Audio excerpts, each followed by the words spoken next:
tunawashukuru vijana wa Shadhil chini ya ulezi wa sahibu al-maqam Sheikh Mahmud ibn Sheikh Nuruddin Hussein al-Shadhil. Mwenyezi Mungu awabariki, awajalie kila la khair. Tuitikeni amin, tuitikeni amin. Ratiba yetu inakwenda vizuri. Sasa hivi ni wakati wa kumnyanyua mwalimu mwingine kwa ajili ya kutupa sabuni ya roho, na mwalimu wetu ni Sheikh Muhammad Kusoma kutoka kule Nakuru, Kenya. Sheikh Muhammad Kusoma, kutokana na dhurufu za wazee wetu hawa wamekuja kumpamba bwana Mtume Muhammad, kwa hiyo wanaona raha nawe upate kutabaruku, alimradi wazee hawa wapate kupenda kupumzika kutokana na majukumu ambayo waliokuwa nayo katika kusimamia dini yetu hii ya Uislamu. Na mbele kuna mambo makubwa ya bwana Mtume Muhammad ya kitaifa, zitakuja kutolewa salamu za baraza za mkoa na kaimu shekhe wa mkoa wa Dar es Salaam Sheikh Abbas ibn Sheikh Ramadhani Abbas. Karibu Sheikh Muhammad Kusoma, maktaba inayotembea, umzungumze bwana Mtume Muhammad. Alhamdulillah ala ma manaha min an-ni'am wa mana'a min an-niqam wa dafa'a min as-saqam bi mawlidi sayyidil arabi wal ajam. Wassalatu wassalamu ala al-mab'uthi rahmatan lil alamin sayyidina Muhammad wa ala alihi wa ashabihi man tabi'ahum bi ihsanin ila yawmiddin wa sallama tasliman kathira. Rabbi shrah li sadri wa yassir li amri.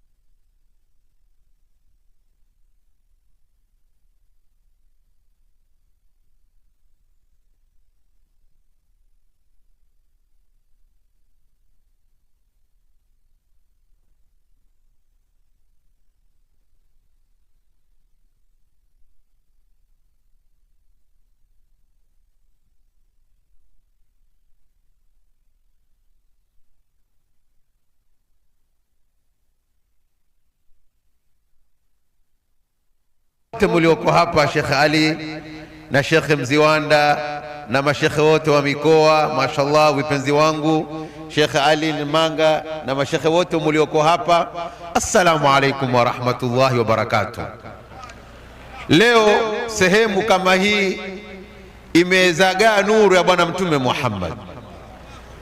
Huu ni mwezi mtukufu, mwezi ambao ametueleza Al-Imam Ibn Hajar Al-Haytami kwenye kitabu chake Arfu Taarif, mujalladi wa kwanza, ukurasa wa 9. Mswalie Mtume Muhammad.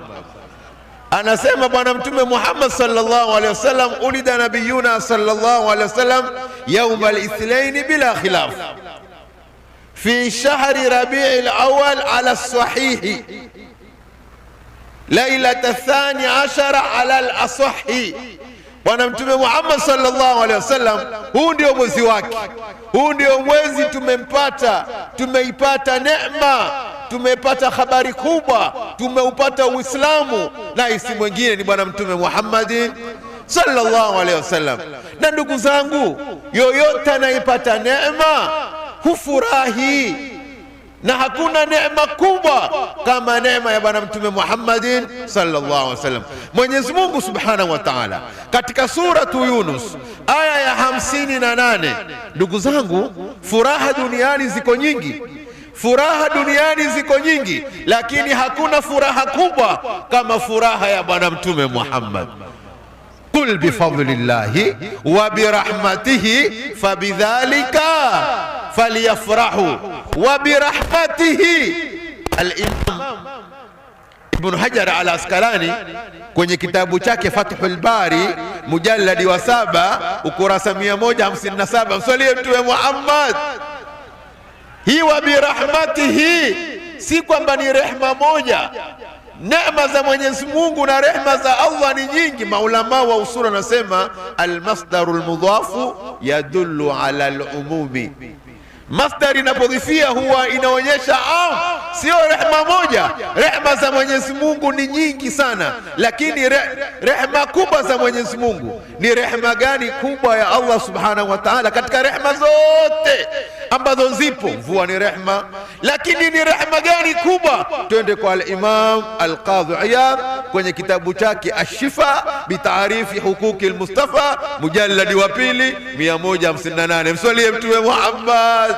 Anasema nini? Wa min akbari ni'mati llahi wiladatul Mustafa sallallahu alaihi wasallam. Neema za Mwenyezi Mungu kubwa, ile neema kubwa ya Allah ni kuzaliwa Bwana Mtume Muhammadin. Ndio wakati Bwana Mtume Muhammad sallallahu alaihi wasallam. Tizama Mama Amina aliyetuzalia lulu Bwana Mtume Muhammad anasemaje? Hebu rudi kwenye kitabu kinaitwa An-Ni'matul Kubra ala al-Alam fi maulidi sayyidi waladi Adam, swali Mtume Muhammad, cha al-Imam Ibn Hajar, ukurasa wa 9. Tumswalieni Mtume Muhammad. Anasema nini al-Imam Ibn Hajar al-Asqalani huyu kwenye kitabu chake kikubwa? Ndugu zangu Waislamu, neema hii ambayo leo tumempata Bwana Mtume Muhammad, Mama Amina anasema, Bwana Mtume Muhammad nilipomzaa bwana huyu ilitoka nuru Allah ma baina al-mashriqi wal-maghrib, ni nuru ilizagaa. Bwana Mtume mazazi yake ilikuwa ni nuru jamaa. Bwana Mtume alipozaliwa ulimwengu ulizagaa nuru. Wewe ulipozaliwa umeme ulizima. Mswalie Mtume. Kisha anasema Mtume ni kama wewe, inna lillahi alhabibi, babangu mufti mtihani. Yani mtu leo anasema Mtume ni kama mimi. Wewe ulipozaliwa umeme ulipotea baba, mvua ilipotea ulipokuja wewe katika dunia, lakini Bwana Mtume Muhammad alipozaliwa wallahi nuru zilizagaa. Nyoyo zime kwa kuzaliwa nabia, nyoyo zime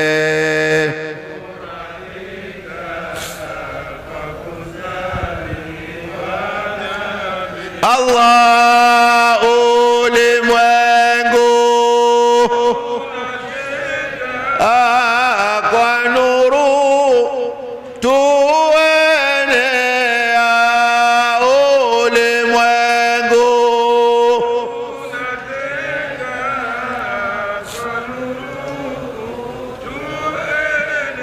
ya nyoyo zime. Asaliwe Mtume Muhammadin. Jamani, je, ni kweli nyoyo zilifurahika, ulimwengu ulicheka? Twende kwa Al-Bidaya wa Nihaya, mujalladi wa 2 ukurasa 237. Tumsalie Mtume Muhammad ndio tujue kwamba ni kweli nyoyo na ulimwengu ulifurahika. Mimi hupenda nikizungumza nitoe risiti, kwa sababu leo kuna vijana wabishi kweli kweli. Sema Mtume alipozaliwa kwani kulikuwa na nini? Kulikuwa na mabadiliko. Huu Uislamu lao si Bwana Mtume Muhammad hatungeupata jamaa. Huu Uislamu wallahi lao sikuzaliwa Bwana Mtume Muhammad hatungeupata. Ndio kuna kasida ya Al-Habib Sheikh Nuruddin Ash-Shadhili asemaje? Nuru Islama dinil Allah, dini Islama Allah, alama al-huda, alama. Asaliatu ya Muhammadin sallallahu alaihi wasallam. Tumalize ndugu zangu. Al-Imam As-Suyuti kwenye kitabu chake Husnul Maqsad fi Amal al-Maulid, mujalladi wa 1 ukurasa 57. Mswalie Mtume Muhammad. Asema fayustahabu lana, ni sunna kwa Waislamu, ni sunna kwa Waislamu katika mwezi huu wa mfungo 6 wafanye nini? Idhaharu shukri, kuonyesha kumshukuru Mola kwa bilijtimai, kwa kukusanyikana kama leo. Mashallah, tumekusanyika hapa. Mwenyezi Mungu amjazi kheri ndugu yetu Londa, amfungulie milango ya kheri. Hili Hili ndilo jambo la kheri katika mwezi wa mfungo sita. Jamaa, tushindane kuyasoma maulidi sana, kwa sababu Mtume Muhammad sallallahu alaihi wasallam, huu ni mwezi wake. Al-Imamu Suyuti anatuhimiza Waislamu wakusanyikane, wamswalie Mtume, wapike mavakula ili kumsherehekea bwana Mtume Muhammad sallallahu alaihi wasallam. Mwisho, kila mmoja aliyekuja hapa ataondoka na baraka ya Mtume Muhammad. Al-Imam Fakhrur Razi, mufassir wa Qur'ani mkubwa, ana maneno mazuri, anasema maneno haya tunapata wapi? Kwenye An-Ni'matul Kubra ala al-Alam ta al-Imam Ibn Hajar, ukurasa wa ngapi? Ukurasa wa 8. Swali Mtume Muhammad anasema, man qaraa maulidan nabii sallallahu alaihi wasallam fi shay'in dhaharat fihi al-baraka.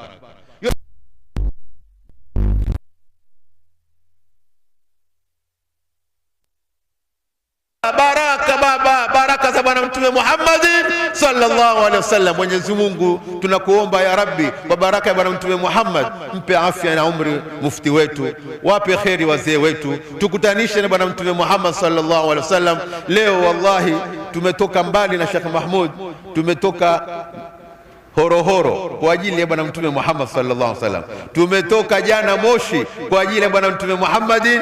Tumetoka Moshi hatujalala, tukaja Horohoro leo, na hivi sasa tumeingia hapa. Ilikuwa Sheikh Mahmud akisema itakuwaje mimi niingie kwenye hadhara ya bwana Mtume Muhammad sallallahu alaihi wasallam, na ikawa bado viongozi wakawa viongozi wakubwa wamefika, lakini kwa karama zake tumefika hapa. Kwa dakika 10 ndio tukampokea mufti wetu. Tumetoka Horohoro Al-Habib kwa ajili ya maulidi ya bwana Mtume Muhammad. Mwenyezi Mungu atubarikie, Mwenyezi Mungu atupe kheri. Ya Allah, tunakuomba kwa baraka bwana Mtume Muhammad, kila mwenye maradhi mpoze, kila mwenye haja mpe, kila ambaye hana mke mpe mke wa kheri, kila ambaye hajaolewa mpate mume wa kheri, kila ambaye hana kazi mpatie kazi ya kheri. Ya Rabbi, tunakuomba kwa baraka ya bwana Mtume Muhammad, tufufue na bwana Mtume Muhammad, tufufue na bwana Mtume Muhammad.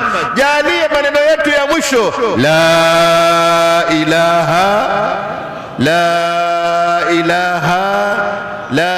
ilaha Muhammadur Rasulullah. Wassalamu alaikum wa rahmatullahi wa barakatuh. Wa alaikum salam wa rahmatullahi ta'ala wa barakatuh.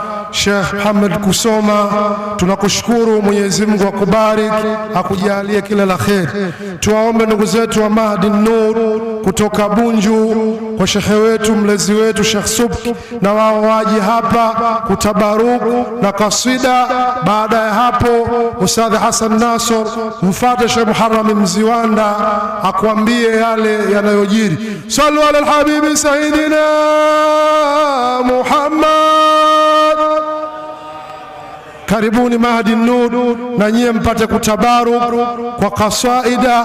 Baada ya hapo tukupeni ratiba ambayo mbele yetu ni fupi, ambayo tunazidi kuchukua mwongozo wa viongozi wetu na mashekhe zetu. Tuendelee kuwa watulivu na tumswalie bwana Mtume Muhammad sallallahu alaihi wasallam kwa furaha inshallah.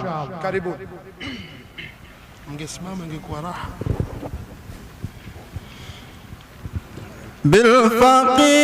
بالفقير المقدم بالفقير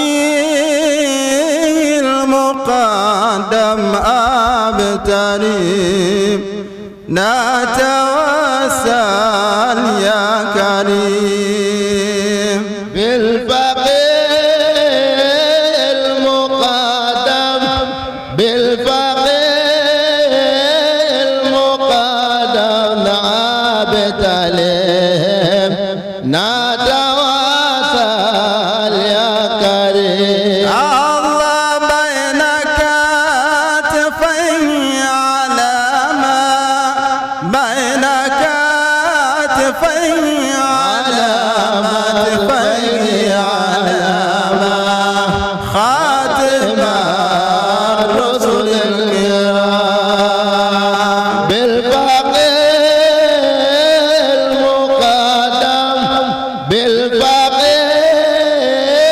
المقدم عبد عليهم نتواصل يا كريم. الله في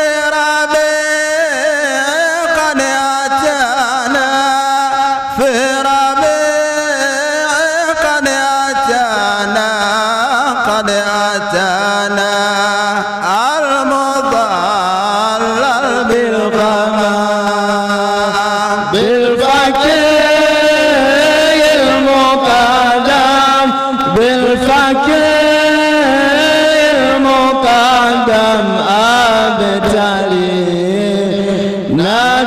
natawasal ya karim. Allah la tawil la qasir la tawil la qasir la qasir ayafu halul kalam bil fakir muqaddam bil fakir muqaddam abtali natawasal ya karim. Allah ya Arab Makkah wa Zamzam ya Arab Makkah wa Zamzam Makkah wa Zamzam indakum ifdud dimam bil fakir muqaddam bil fakir muqaddam abtari natawasal ya karim. Allah ifadu raud mami ifadu raud mami raud mami ana fikum mustaham bil fakir muqaddam bil fakir muqaddam abtari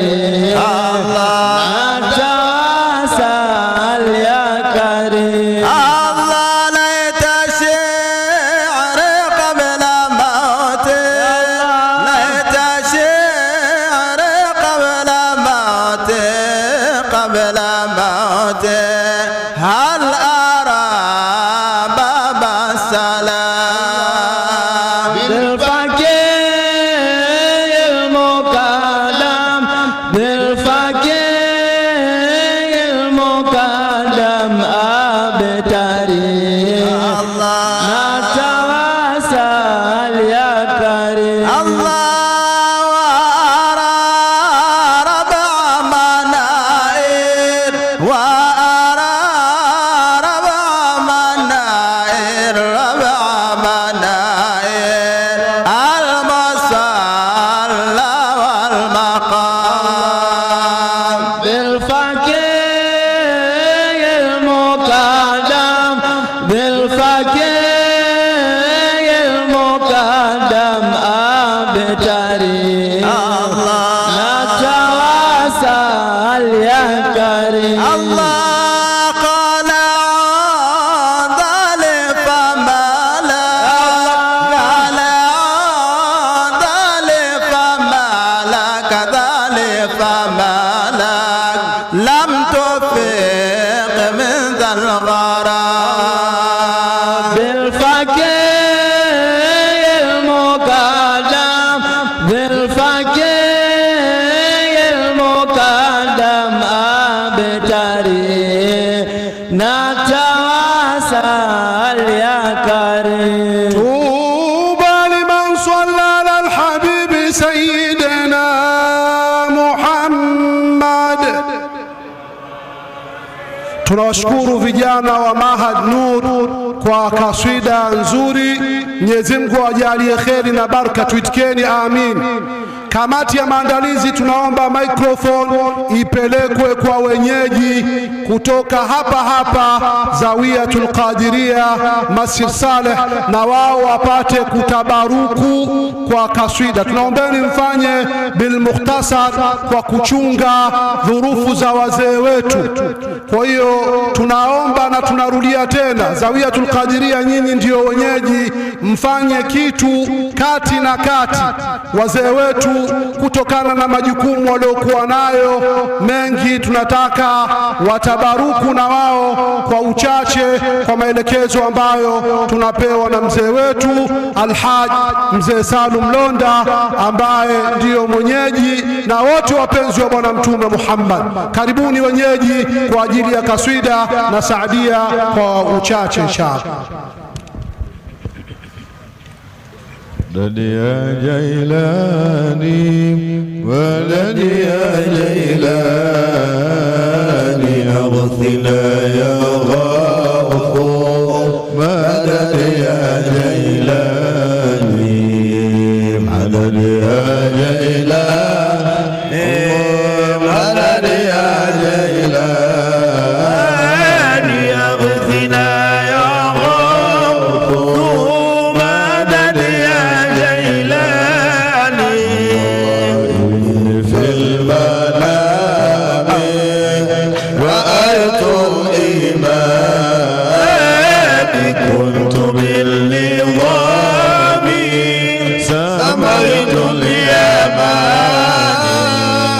مدد يا جيلاني مدد يا جيلاني أغثنا يا غوث مدد يا جيلاني الله بقصد المرائي بسعد الكرام بمجد الفخام دخلك يا جيلاني مدد يا جيلاني مدد يا جيلاني أغثنا يا غوث مدد يا جيلاني الله تؤتي كل حين بماء العيون زال كل راهن من كل زمان مدد يا جيلاني مدد يا جيلاني أغثنا يا غوث مدد يا جيلاني الله ثمار اليتامى ونور الأيام له في الأيام فيضك السيام مدد يا جيلاني أغثنا يا غوث مدد يا جيلاني تمم الله مقاصدنا قد تمم الله مقاصدنا وزال عنا جميع الهم وزال عنا جميع الله قد تمم قد تمم الله قاصدنا قد تمم قاصدنا زار جميع الهم وزال جميع الهم ببركة نور شفيعنا ببركة نور شفيعنا جود وفضل علينا جود وفضل علينا الله قد تمم قد تمم ما قاصدنا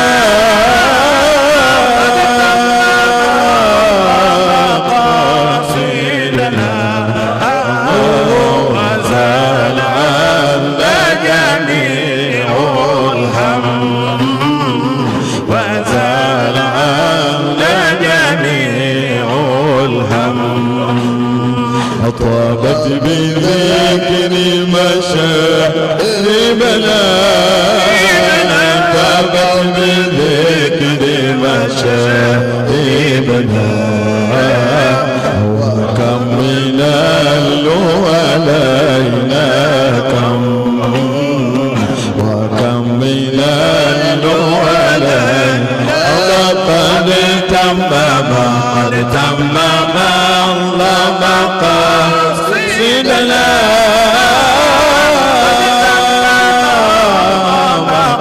مقاصدنا وزال عنا جميع الهم وزال عنا جميع اللهم صل على أحمد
Tunawashukuru wenyeji kwa kaswida iliyokuwa nzuri. MC mwenzangu pacha wa Bwana Mtume Muhammad sallallahu alaihi wasallam, wazee hawa kutugea kuongoza ya mambo, tunatuoti kwa ajili ya maulidi ya kitaifa. Imetumwa message hapa, huenda mapacha wa Bwana Mtume Muhammad kwa ukarimu wa kaimu shekhe wa mkoa wa Dar es Salaam na Samahat Mufti Tanzania, huenda mapasha ndio wakarusha maulidi ya kitaifa. Aswaliwe Bwana Mtume Muhammad, aswaliwe tena Bwana Mtume Muhammad. Tunajipigia hapa debe mbele ya mzee. Aswaliwe Bwana Mtume Muhammad. Tutulie wakati kaswida inaendelea. Kamati ya maandalizi walikuwa wakipitisha vitu vizuri. Kwa hiyo sasa hivi tuwekeni pause kidogo kwa ratiba ambayo tunataka kuileta mbele yenu. Sheikh Muharram Rashid Mziwanda, tunakuomba kwa heshima na taadhima kwa ratiba hii inayofuata, basi uje kutoa muongozo alimradi mambo yapate kwenda vizuri. Aswaliwe Bwana Mtume Muhammad.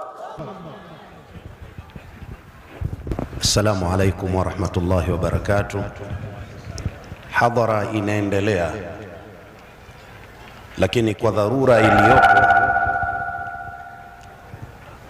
imelazimika niingie kati, ni kuombe kaimu shekhi wa mkoa Sheikh Abbas ibn Sheikh Ramadhani Abbas na imamu mkuu wa msikiti wa Mtoro ufanye mawili ya kwangu. Wewe kama unalo utajua, lakini ya kwangu mie mawili ufanye. La kwanza lina A na B, nalo tupate salamu za mkoa wa Dar es Salaam, na B tupate taarifa za maulidi ya kitaifa. La pili, ukimaliza umpe maiki hii mjumbe wa baraza la ulama Sheikh Hamid ibn Sheikh Masudi Khatibu Jongo, aseme maneno mawili yote, kisha baada ya hapo amkaribishe mlezi wetu, mzee wetu, mufti wa Tanzania. Kama analo la kusema simpi idadi, kwa sababu yeye ndio mwenye watu wake na yeye ndio mwenye maneno yake. Kwa hiyo nikuombe kwa heshima na taazima yangu mie mawili, moja lina A na B, la pili ndio hilo, la tatu kama unalo sijui, tafadhali.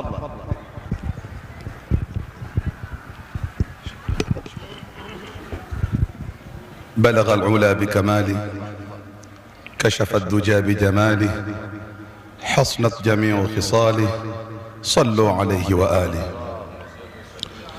الحمد لله، ثم الصلاة والسلام على رسول الله سيدنا ومولانا محمد بن عبد الله صلى الله عليه وسلم. قال سبحانه وتعالى في محكم تنزيله: وإنك لعلى خلق عظيم. Mheshimiwa mufti wetu na shekhe mkuu wa Tanzania Dr. Abu Bakar bin Zubair bin Ali Mbwana, baraka yetu, mwalimu wetu, shekhe letu, marejeo yetu, Mwenyezi Mungu aujaze kila la kheri, akupe umri mkubwa, nasiha na afya wewe na familia yako, na akukingi na shari za usiku na mchana, za makusudi na za bahati mbaya. Uzidi kunawirika kama unavyonawirisha Uislamu katika nchi hii.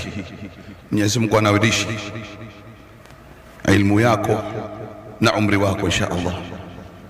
Ni kiti chetu hiki ambacho chote sote tutaraji baraka kutoka kwake, ambazo kapata baraka kutoka kwa watu wakubwa mbalimbali.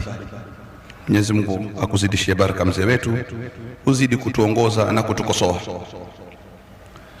Mheshimiwa mzee wetu, mwalimu wetu, imamu mkuu wa msikiti wa Manyema, mjumbe wa baraza la ulama, mtoto wa shekhe, si mwingine Sheikh Hamid Mas'ud wa Jongo, mjumbe wa baraza la ulama, mzee wetu, baraka yetu katika tariqatul Qadiria, Mwenyezi Mungu amjaze kila la kheri. Sheikh Ali Muhyiddin, Mwenyezi Mungu akujaze kila la kheri. Khalifa ala naib chief qadhi mkuu Sheikh Ali Khamis Ngeruko, mwalimu wangu na nimepata baraka, amenichapa viboko. Alhamdulillah, katika walimu wetu yuko hapa. Sheikh letu, baraka yetu, nuru yetu, ibn Sheikh si mwingine khalifa wa tariqatul Shadhili East Africa, Sheikh Mahmud ibn Sheikh Nuruddin Hussein Shadhili, Mwenyezi Mungu amjaze kila la kheri.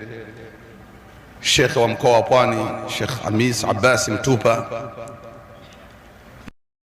Rami Mziwanda, jeshi la mtu mmoja,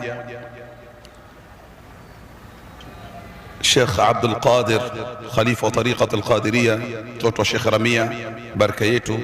Sheikh Muhammad Kusoma, ndugu yangu Sheikh Muhammad Konsel, shemeji yangu, naibu chief qadhi, Mwenyezi Mungu akujaze kila la kheri.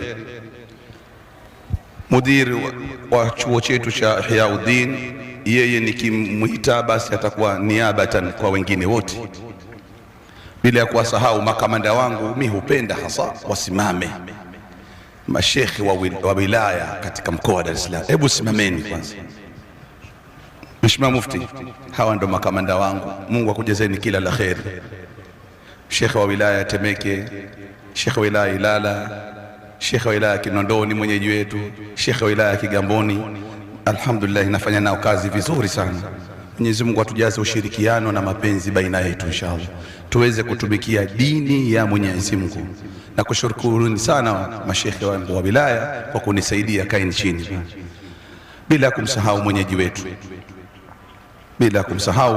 mwenyeji wetu, na wengine wote nimeona, na mjumbe wa shekhe wa baraza Sheikh Kitogo yule nani ala, inshallah kuna shekhe mmoja katika mashekhe wangu wa Sheikh Yahya Mkali nimemwona pale inshallah, bila kumsahau khalifa wetu Mzee Londa. Kwanza ni kuombea dua sana shemeji yangu, Mwenyezi Mungu akujaze kila la kheri na atawilishe umri wako, mimi najua kazi ya kusimamia mambo haya, kwa sababu nimeanza kuyasimamia tokea niko na umri wa miaka 10 hivi 11, yani kukabidhiwa hizi shughuli. Najua uzito wake, najua mpaka hapo ulipofika taabani kabisa, lakini wewe usipate tabu. Man ahabbani kana ma'i fil janna. Usiwe na wasiwasi, fanya kazi ya Mtume Muhammad. Mimi ilikuwa kidogo nitambulishe, lakini si mzungumzaji. Wako wazungumzaji na hasa mbele ya walimu zangu na mashekhe zangu na baraza la ulama wako hapa. Unasema nini wewe? Isipokuwa nimeambiwa nitoe salamu za mkoa. Salamu za mkoa hakuna lolote isipokuwa ni Mtume Muhammad. Mtume Muhammad, nazo ni hizi zifuatazo. Kwa niaba ya Mheshimiwa Mufti Tanzania na Sheikh Mkuu Dr. Abu Bakar bin Zubair bin Ali wa Mbwana, napenda kuileta taarifa hii ya shughuli ya Mtume Muhammad, maulidi kitaifa. Mimi sina salamu za maulidi ila maulidi ya kitaifa. Kwa bahati kubwa tuliochaguliwa wakazi wa Dar es Salaam, maulidi itafanyika katika viwanja vya Mnazi Mmoja. Ratiba ni kama ifuatavyo. Hizi ndio salamu zangu tu. Baada ya hapo nimkaribishe Sheikh Hamid Masud Jongo. Ratiba kama zifuatazo. Kwanza tutakuwa na ugeni mkubwa safari hii, mashekhe kutoka katika nchi mbalimbali za East Africa, na mashekhe wote mashekhe wa mikoa wa nchi nzima ya Tanzania watashuka katika uwanja wa Mnazi Mmoja. Sallu ala nabi. Na mashekhe wote wa wilaya ya nchi nzima ya Tanzania watashuka katika uwanja wa Mnazi Mmoja, na wenye viti wao wote wa mikoa ya nchi nzima ya Tanzania watashuka katika viwanja vya Mnazi Mmoja. Siku gani hiyo? Itakuwa ni siku ya Jumatatu tarehe 24. Tunaombwa sote tuhudhurie saa 1 kamili, tuwe tushafika katika uwanja wa Mnazi Mmoja, kwa sababu salati al-isha itaswaliwa pale katika viwanja vya Mnazi Mmoja. Lakini ratiba hiyo inatanguliwa na kongamano kubwa kabisa litakalofanyika Baraza Kuu la Waislamu Tanzania, makao makuu BAKWATA, kuanzia saa 4 ya asubuhi mpaka dhuhuri. Baada ya salati dhuhuri patakuwa na baraka ya chakula kuwalisha wageni wetu mbalimbali.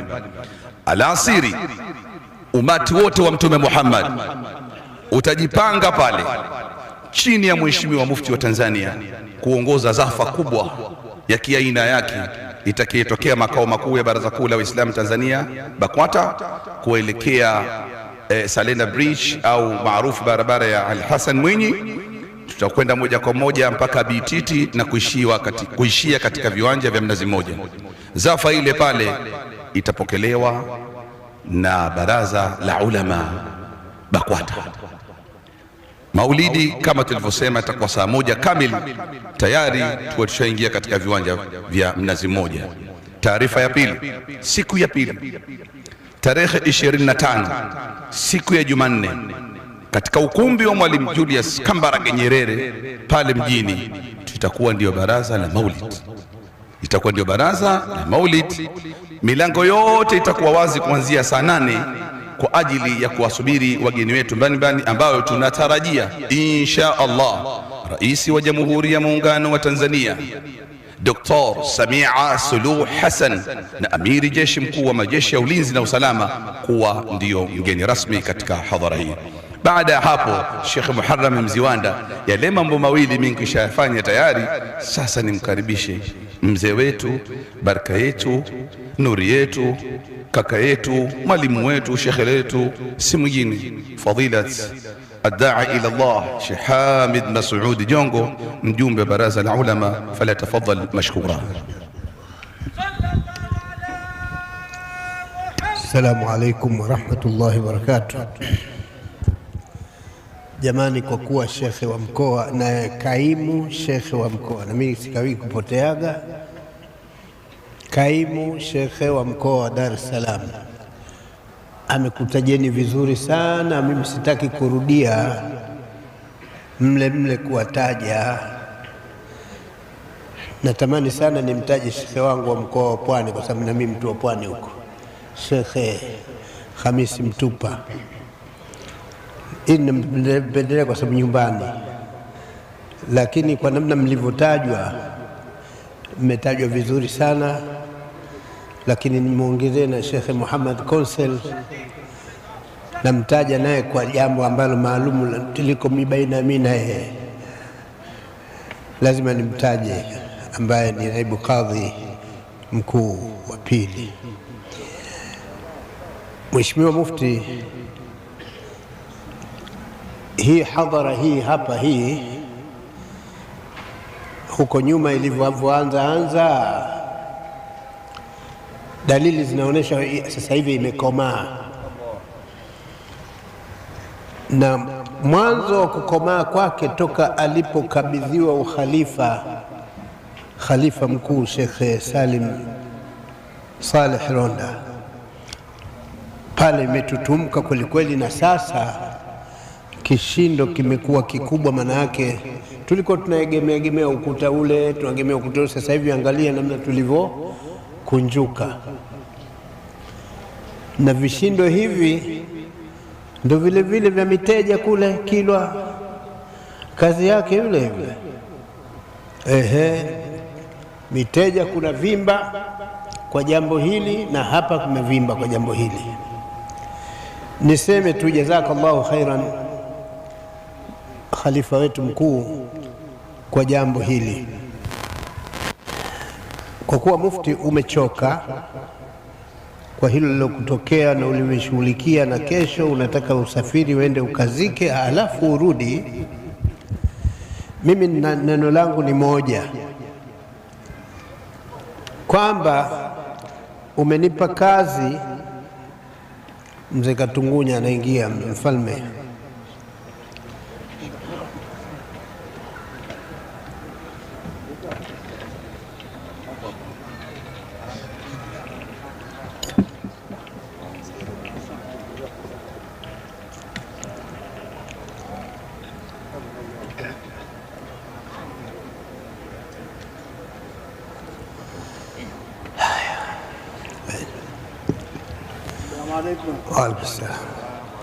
Mheshimiwa, mimi umenipa kazi ya kupita pale katika ofisi za kadhi wa mkoa wa Dar es Salaam kila Alhamisi kuzungumza na wanandoa ninaowakuta pale. Kazi ile sijaiacha, naendelea nayo, lakini wakati naendelea na kazi ile, huku nikichunguza kinachoendelea baina ya wanandoa, na nilikuwa natafuta sana nani hasa mkorofi baina ya wanamume na wanawake, mpaka inasababisha ndoa hazidumu. Ndoa hazidumu tena, ndoa zenyewe maskini changa kweli kweli. Nilichogundua pale kwa 80%, jamani mtaniwia radhi kwa hili ninalosema, kwa 80% wakorofi ni sisi wanamume, ndiyo tunaosababisha ndoa kuvunjika upesi upesi. Ni sisi wanamume, na hasa sisi wanamume ambao ndo sasa hivi tunaingia katika ujana dume wenyewe. Hii haimhusu Sheikh Mahmud bin Sheikh Nuruddin, yeye haimhusu kwa sababu kisha kuwa mzee, lakini hawa wanaonyanyukia kwa 80% ni sisi wanamume, vijana wetu. Manake utelekezaji wa watoto na mke wenyewe na kwenda kuvamia kwingine, lakini pia matumizi mabaya ya mtandao na namna watu wanavyowasiliana baina ya mume na mkewe.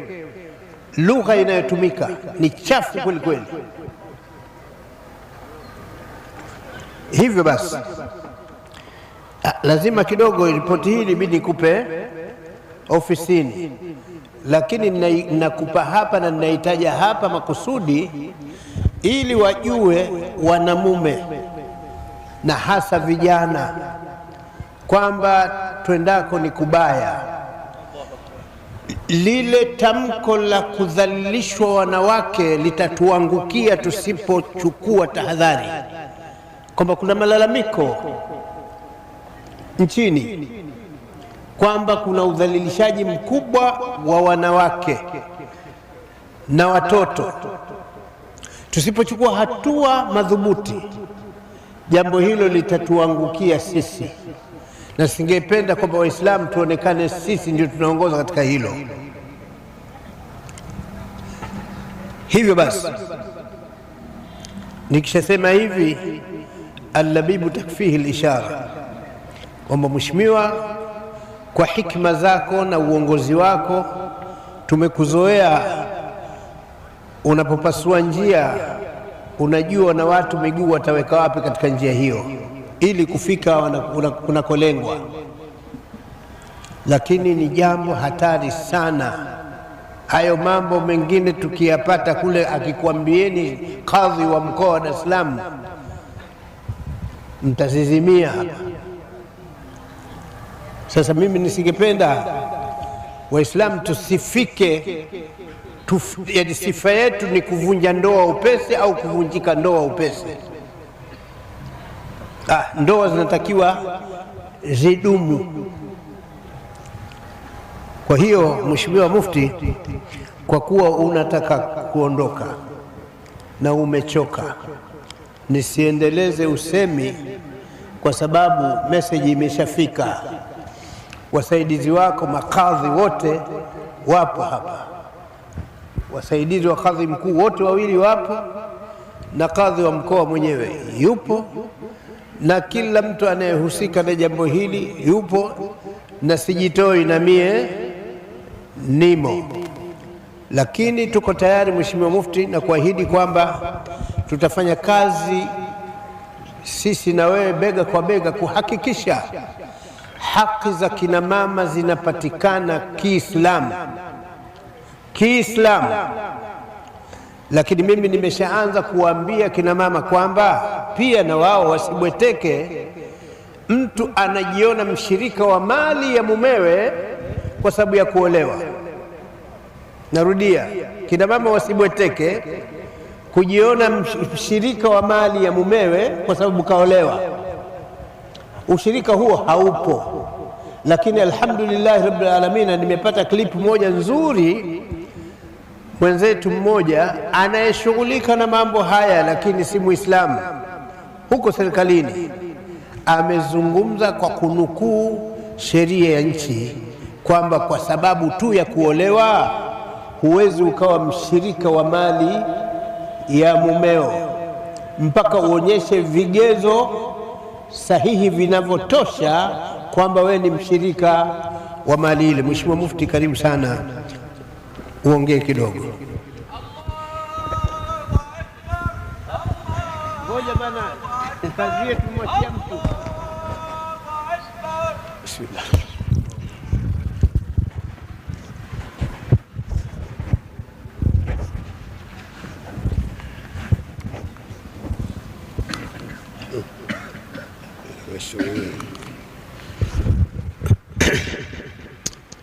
بسم الله الرحمن الرحيم. الحمد لله رب العالمين، وأشهد أن لا إله إلا الله ولي الصالحين، وأشهد أن سيدنا وحبيبنا وعظيمنا محمدًا عبده ورسوله المبعوث رحمة للعالمين، صلى الله عليه وعلى آله وصحبه الغر الميامين.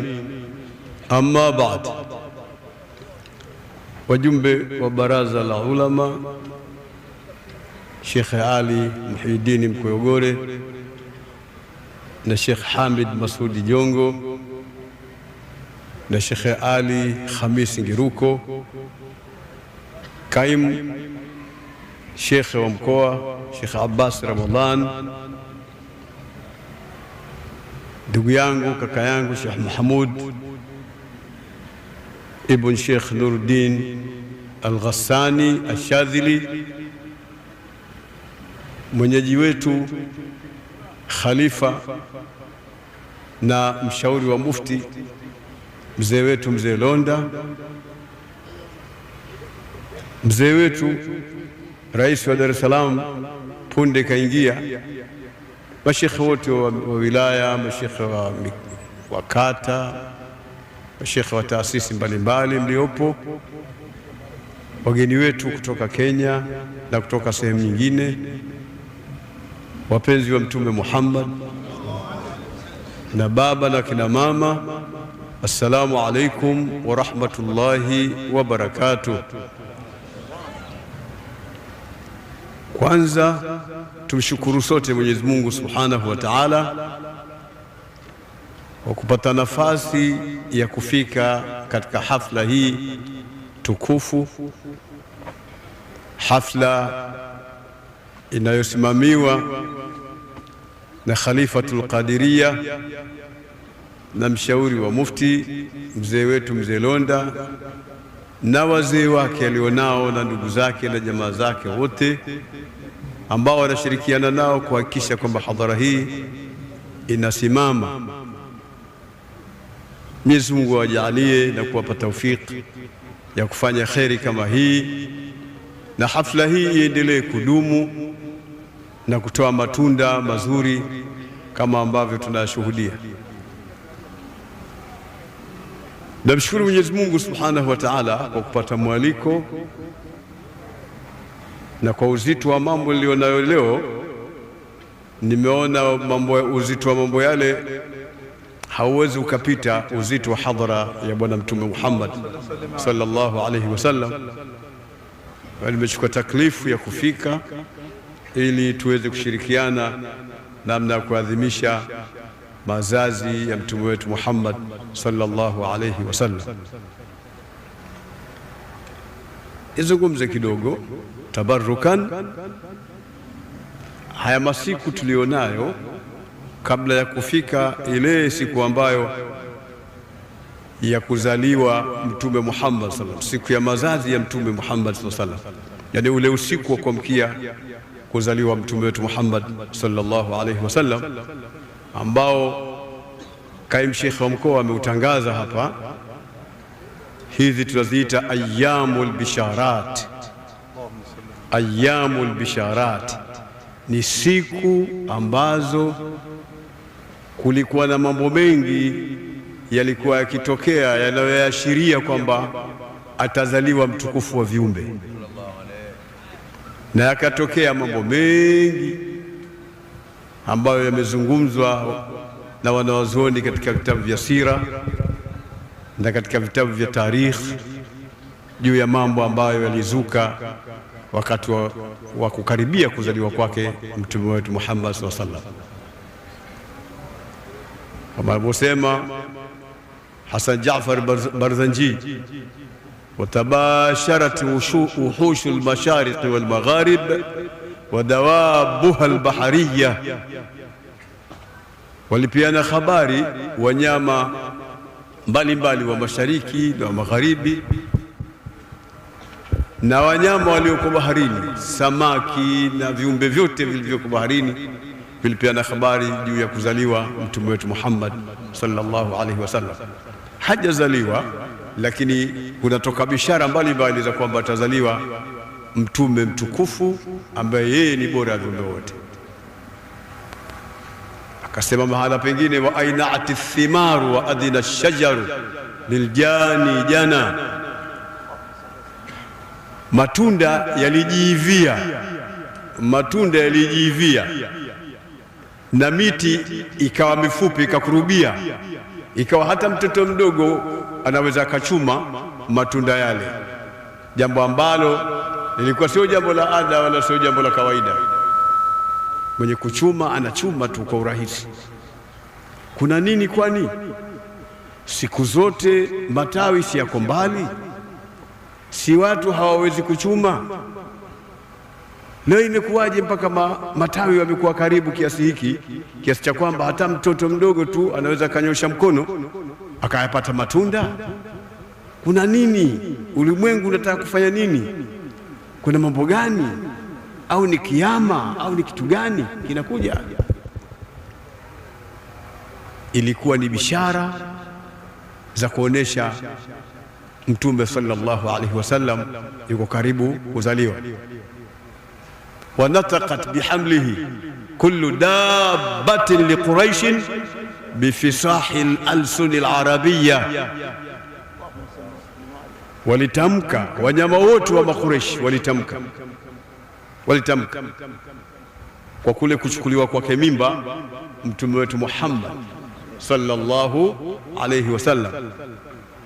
Wanazungumzia habari za mtume Muhammad sallallahu alayhi wasallam mpaka wanyama. Hii ilikuwa ni bishara ya katika masiku ya kwamba hivi karibuni atazaliwa mtukufu wa viumbe. Kwa nini mtukufu wa viumbe? Mtukufu wa viumbe kwa sababu hakuna kiumbe aliye bora kama yeye. Mwenyezi Mungu amemfadhilisha, amemtanguliza, amemfanya kuwa ndio bora ya kila kitu. Sasa siku hizi za ayyamul bisharat,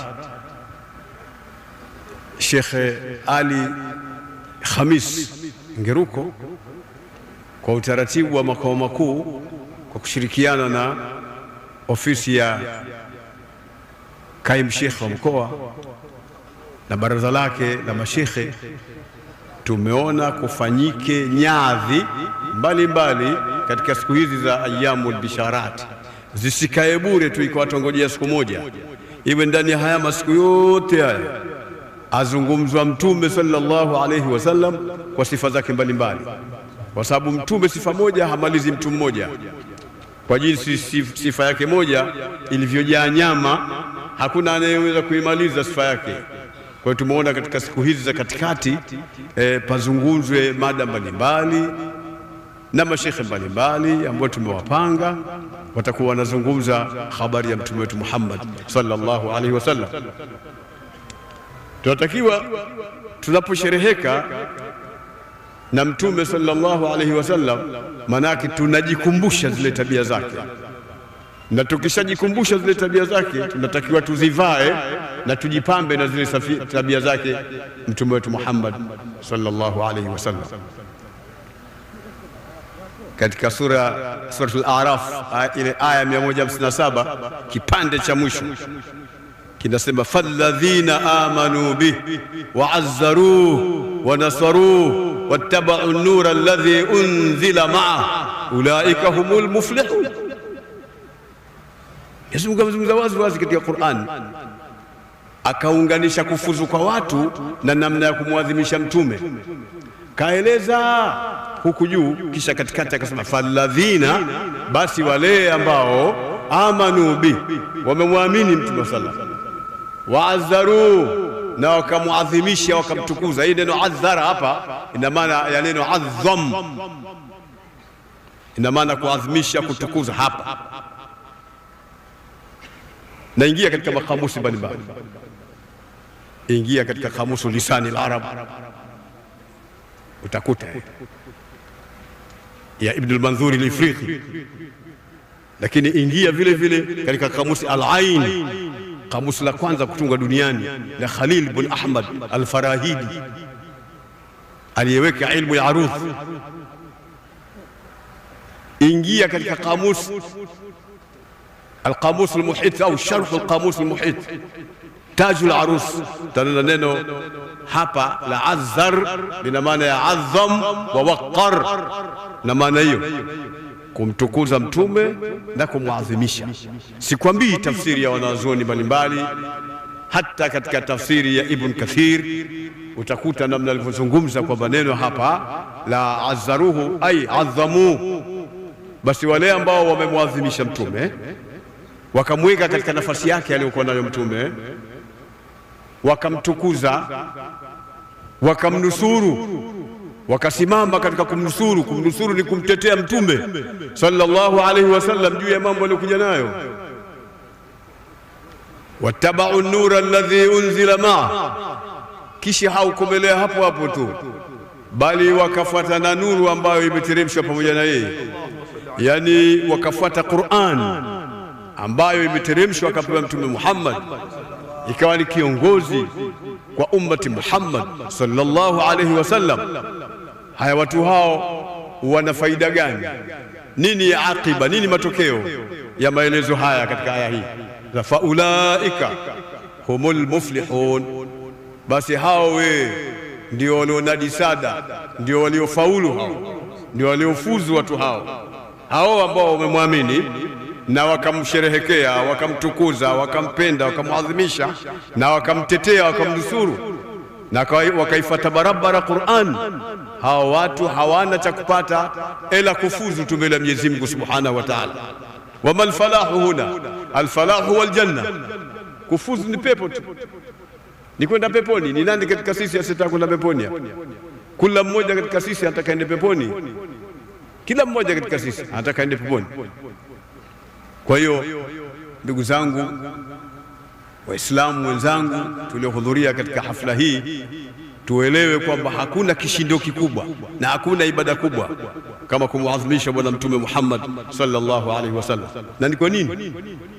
Ndiye aliyotuletea ustaarabu uliojaa katika huu ulimwengu, ndio aliyofanya leo ulimwengu umetulia, ndio aliyefanya kila kitu. Hata kipindi kile cha matatizo katika nchi hii tulisema Waislamu tuwe wamoja, tusikubali jambo lolote. Tulipofanya vile, kulikuwa na nini? Matokeo yake patikana utulivu mpaka leo. Hayo yote yameletwa na Mtume Muhammad sallallahu alaihi wasallam: kusikilizana, kukubaliana, kuelewana, kuheshimiana. Ndio alikosema Mtume, tawadhau hatta la yabghi ahadun ala ahad wala yafkhar ahadun ala ahad. Hadithi ya Mtume sallallahu alaihi wasallam tufundisha, nyenyekeaneni mpaka asiweze kupetuka mpaka katika ubaya kwa mwenzake yoyote, juu yoyote, wala sijifakharishe mtu juu ya mtu mwingine. Abdul Qadir Jilani qaddasa Allahu sirrahu al-aziz anasema, kum mutawadhi'a la tara li nafsika fadlan ala ahad. Maneno ya Abdul Qadir Jilani qaddasa Allahu sirrahu al-aziz. Rejea shadharatu dhahabi fi akhbari man dhahab cha adh-dhahabi, utapata maneno hayo kwamba iwa mwenye kumnyenyekea mwenzako na wala usiione nafsi yako ni bora zaidi kuliko mwingine. Abdul Qadir Jilani qaddasa Allahu sirrahu al-aziz. Na hadhara hii yanasibishwa na tariqatul qadiriyya, na tariqatul qadiriyya imenasibishwa na Abdul Qadir Jilani, ndio maana inaitwa tariqatul qadiriyya, maana tariqa yenye kunasibiana na Abdul Qadir Jilani qaddasa Allahu sirrahu al-aziz. Na watu wa tariqa ni watu wa adab, kwa sababu wameona mengi, wewe huna. Wewe umeona haya tu yako naam, ya mitandao, baba IT nini, wazako wameona mengi, ameona mengi, ameona watu wakinyenyekeana, watu wakipendana. Zamani katika hadhara kama hii ilikuwa watu wanangojana, kama kuna shekhe anatoka Temeke mathalan, labda Sheikh Ali Muhaidin Mkoyogore, lakini kachelewa kidogo, haianzi hadhara, haianzi. Vipi shekhe hajafika bwana, shekhe hajafika bwana. Akifika shekhe kaingia, sasa alhamdulillah tunaanza hadhara. Angalia watu walifikia kiwango hicho. Sasa anzeni bwana, tumechoka, time. Kwa sababu gani? Kwa sababu yale mambo hayako tena, hapo tena. Watu walifikia katika hali ya namna hiyo. Watu walikuwa na mahaba na mapenzi, wameshibana. Mtu anatoka anakwenda kwa shekhe fulani, labda kwa Jongo, akifika na kaa siku 3, kazi ya kuzungumza tu mambo yao shekhe na shekhe. Mimi nimeona kwa macho yangu watu wa namna hiyo. Baada ya siku 3 zake, yule naye anamsindikiza mwenzake, yule anarudi. Lakini siku hizi huwezi kwenda kumtembelea shekhe mwenzako, kwa sababu wewe mwenyewe kwanza una tabia kutaka kuwa na mahaba kumtembelea, na yule anayetembelewa naye hataki, anaona tunataka kumalizwa chakula chake bure. Sasa ni kwa watu wako katika hali ya namna hiyo. Lakini Mtume sallallahu alaihi wasallam ametufundisha kila kitu. Hakuna kitu Mtume ameacha kutufundisha.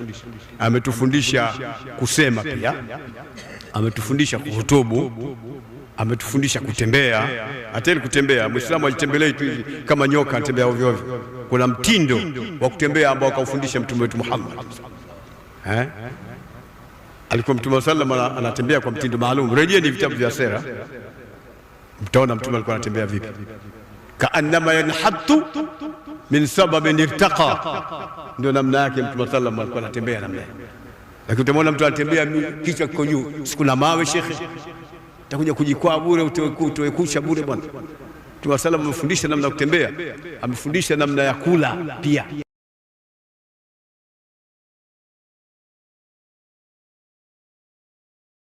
Samillaha qabla al-akl wa kul biyaminik wa kul mimma yalik. Kula sehemu inayokuelekea, sijilielie tu. Hata kama mwenzako nyama zimekuwa nzuri, ziko upande wake yeye yule, usijitie kama mtu wa mjini, inshallah ngoja tukusaidie inshallah. Umsaidia nini? Ile bahati ya mwenzako ile. Unataka ule pale pale pako yule bwana, na wewe nyama kidogo bwana, akizijitia na inshallah inshallah. Mtume sallallahu ametufundisha mpaka namna ya kula. Watu wakila wasiseme ovyo, kwa sababu pumba zitatoka zitaingia kwenye chakula, wataona kinyaa watu wengine kuendelea kula. Lakini mijitio sasa yejilia tu, tusikie bado kule nani Kenya liko hivi kule hivi, maneno yanatoka, pumba zinatoka, mate yanatoka. Mtume sallallahu amekataza vitu kama hivyo. Alafu pia kuna hatari, unaweza kusakamwa pia na chakula, unaweza kusakamwa na chakula. Wewe hujui chakula kinasema bwana, kikiwa kinaliwa na mtu mwema, chakula kinamwombea yule mtu mwema, Mwenyezi Mungu mpe baraka, mjalie yale vizuri, amalize vizuri kula mtu huyu. Na akiwa anakula asi, chakula pia kilele, Mwenyezi Mungu hunipi nguvu mimi nikamsaka milia mbali akajifia huyu. Anasumbua ulimwengu tu mtu asi kama huyu. Sasa kula taratibu. Ndio Mtume sallallahu alaihi wasallam namna ya kuishi mke na mume, ambayo ndio ameigusia Sheikh Hamid Masudi Jongo, na ni kweli nimempa hicho kitengo, anaendelea nacho mpaka sasa hivi, cha kusuluhisha watu hata kabla hawajaoana, ili wajue namna gani ya kuishi, namna gani wanaume wanataka kuishi na mke, mwanamke naye anataka kuishi vipi na mume. Haya mambo yapo, na Uislamu umetuwekea utaratibu maalum na uvumilivu. Kama yule Sheikh Jongo, yule mtu mmoja aliyokuja kwa Saidna Omar, lakini alikuwa yeye akizungumza na mkewe anafoka sana, anafoka kweli kweli, anaamua kuwa kimya. Sasa alipokwenda kwa Saidna Omar, akakuta Saidna Omar anafokewa na yeye na mkewe. Yeye kwenda kumshtakia Saidna Omar jinsi mkewe anavyokuja juu wakati anazungumza naye, lakini bahati mbaya alipofika kwa Saidna Omar ili amshtakie yale alionayo, akamkuta Saidna Omar mwenyewe anataka kumshtakia, afokewa naye na mkewe. Akaona hapa siwezi kushtakia chochote, akakaa akaona wewe ni uache ugomvi wa Saidna Omar na mkewe, nataka kumshtakia jambo hili alafu nalikuta hili linafanywa hapa, hakuna haja. Akaondoka. Alipofika mbele akamwambia mtu mmoja, mwite wewe bwana, anaonekana hajapata nafasi ya kuzungumza mimi, hebu mwambiaje? Akaambiwa bwana, unaitwa na Amirul Mu'minin, rudi. Akarudi. Aliporudi, asalamu alaykum. Wa alaykum salaam. Bwana, una habari gani wewe? Maana umekuja umesimama umeondoka. Mimi nilikuwa na jambo moja zito linaniudhi kweli kweli katika maisha yangu, liko kati yangu mimi na mke wangu. Jambo gani? Mke wangu ana istitala ambayo ni ya ajabu, nikizungumza naye anarefusha maneno na foka mpaka mimi nanywea na kuwa kimya namna hii. Mimi sipendi vitu namna hii, nilikuwa na ngoja nijishtakie kwako. Lakini la ajabu, nimemkuta mkeo anakufokea kweli kweli, na anakufokea afadhali hata ya mke wangu kuliko mke wako wewe. Akasema bwana, shikamana tu ukae na wake vizuri, mimi nimeacha kufanya jambo lolote. Innaha la ghasalatun li thiyabi, huyu ndio dobi ananifulia nguo zangu bwana. Tabakhatun li taami, huyu ananipikia chakula changu mimi, anawalea wanangu na kila kitu. Basi nikiyakumbuka hayo, ndio maana umeniona pamoja na ukali nilionao nimenyamaza kimya. Na wewe chukua somo hili ukalifanya kwa mkeo. Wallahu waliyu tawfiq. Wassalamu alaykum wa rahmatullahi wa barakatuh.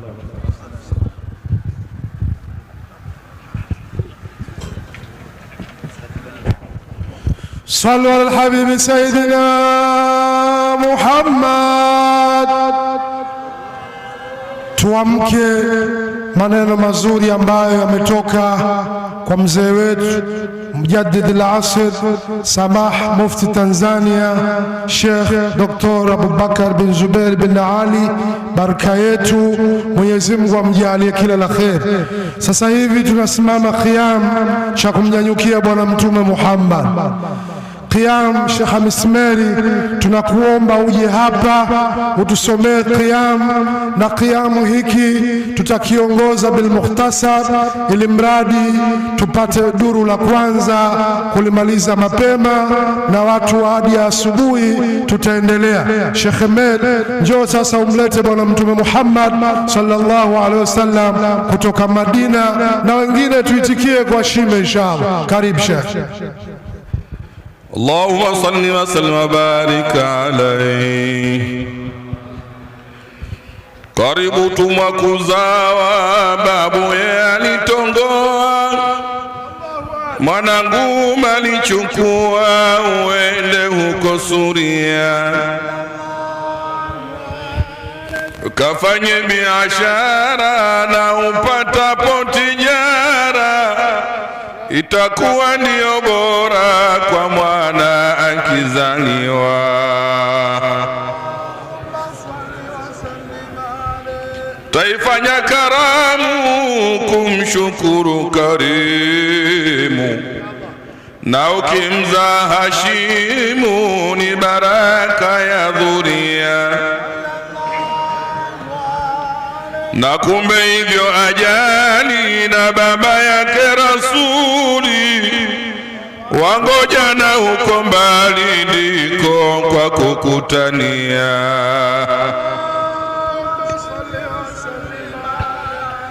Alipokuwa njiani yurejea autani, aliitwa na Manani na yeye kamuitikia.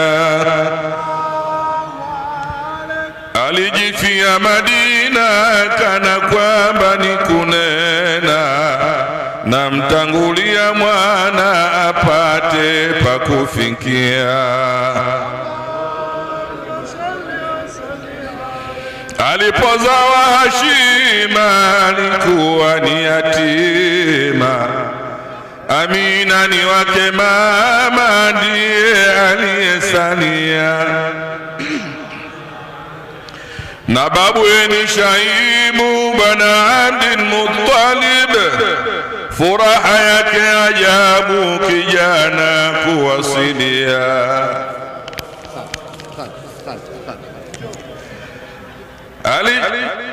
Na sifa zake sharifu ni mkweli na latifu, na tena muaminifu tangu utoto sabia.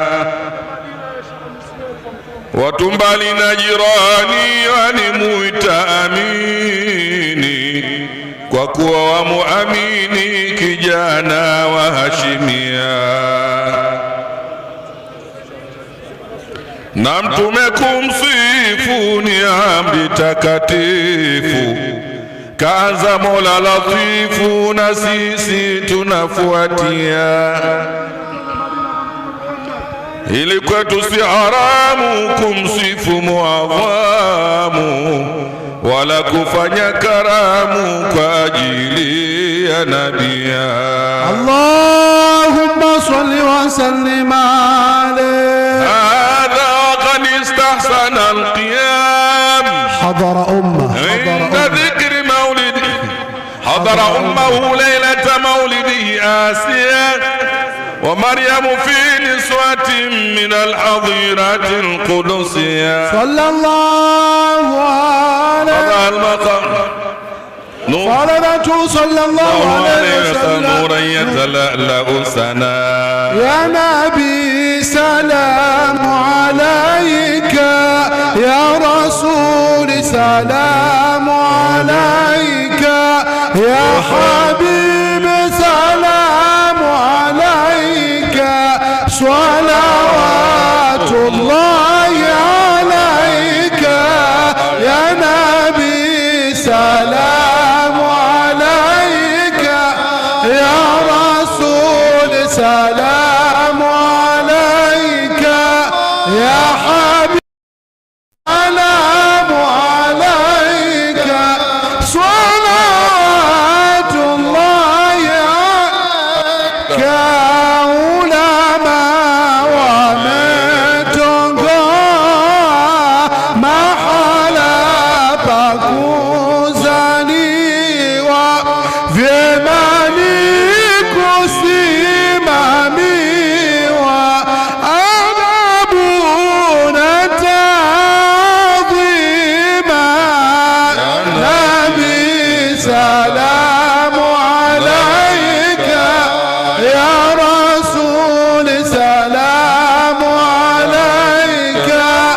يا حبيبي سلام عليك صلوات الله عليك طبيب وموyo wangu pozola maradhi yangu wallahi kula machungu kimta yahuondoka ya Nabi salamu alaika ya Rasul salamu alaika ya Habib salamu alaika salawatullahi alaika wa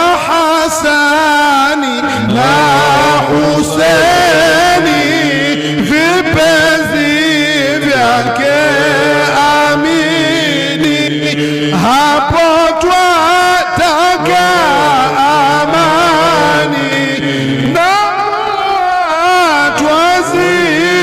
twazitamka ya Nabi salamu alaika ya Rasul salamu alaika ya Habib salamu alaika salawatullah alaika.